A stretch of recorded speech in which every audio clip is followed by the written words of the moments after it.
কিত্তা অবস্থা সবাই আছেন বালা। আজকে আমি এলাম এটা একটা অনেক সুন্দর একটা প্লেস, যেটা আসলে মানে আইলে আপনারা দেখতে পারবা। প্রথমেই আমি ভিডিও শুরুতে সবাই এটার লোকেশনটা দিলাম। এটা আসলে দার্জিলিং টিলা, যেটা শ্রীমঙ্গল মানে এটা জায়গাটা। আর এটা মৌলভীবাজার জেলার আর কি শ্রীমঙ্গল উপজেলা পড়ছে, এবং শ্রীমঙ্গল উপজেলা থেকে প্রায় 10 কিলোমিটার দূরে, যেটা এরিয়ার নাম হইল যে রাধানগর। আর এই টিলাটার নাম হইল এমআর খান চা বাগান, যেটা তোমার যে 7 নম্বর সেকশনও পড়ছে, প্রায় 300 ফুট উচ্চতায়। এটা দার্জিলিং টিলা হয় আর কি।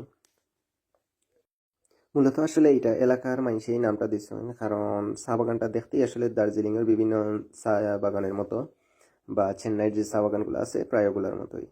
তো মানে এই সৌন্দর্যটা এতটাই উপভোগ্য যে আপনারা না এলে বুঝতে পারতেন না। তো এই জায়গাটা আসলে খুব বেশি একটা ভিতরে পড়ছে, শ্রীমঙ্গল থেকে যাইতে হইলে আপনার প্রচুর ভিতরে জায়গাটা। তো যাইতে হইলে আপনারা একটু সকাল যাইতে হইব, যাতে করে আপনারা টাইমটা ফাইন, এনাফ টাইম পাইন ঘুরানির লাগি। আর অবশ্যই মাথাত রাখবা এই জায়গার ভিতরে নিজের আর খানি লইয়া যাওয়াটা বেটার, কারণ এই জায়গাত মানে যে তারা যে বিক্রি করে জিনিসগুলা, আপনি যদি সামান্য একটা কিছু খাইতেছেন, প্রচুর পরিমাণের এক্সপেন্সিভ আর কি। আর চাহিদা মতো জিনিসও পাইতে নাই আপনি। সো আপনারা যারাই যাইবা অবশ্যই নিজেরা কিচ্ছু সাথে নিয়ে যাইবা খাওয়ার লাগি। প্রচণ্ড টায়ার্ড হইবা ইনো, কারণ ইনো অনেক হাঁটা লাগে প্রচুর ভিতরে। আর এই জায়গাগুলো মানে মানে প্রচুর টিলা থাকার কারণে এই টিলা উঠা নামা করতে গিয়ে আপনারা প্রচুর পরিমাণে টায়ার্ড হইবা। সো এক্ষেত্রে সবাই যার যার মানে নিজের নাস্তার কিছু সাথে নিয়ে যাওয়াটাই ভালো।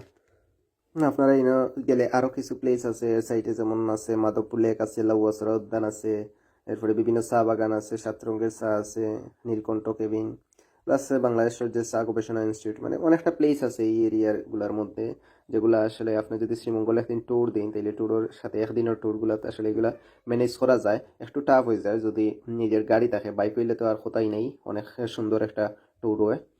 আর অন্যান্য গাড়ি দিলেও হয়, কিন্তু এই যে রাস্তাটা, এই রাস্তাটা একটু ছোটো, আর এখানেও মানে একটু ভিতরে থাকায় মানে একটু যানজটের একটা সৃষ্টি হয়ে যায়, যার কারণে একটু টাফ হয়ে যায়। বাট মানে বাইক হইলে খুবই বেটার হয় আর কি।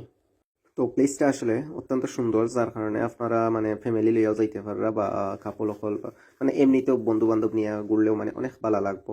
আর এটার ফটোগুলো মানে অসাধারণ কিছু ভিউ হয়, যেগুলো আপনি কল্পনাও করতে পারতেন না। হয়তো আমার মোবাইলের ক্যামেরা মানে এতটা উন্নত নয়, যার কারণে এত সুন্দর করে আমি উপস্থাপন করতে পারলাম না।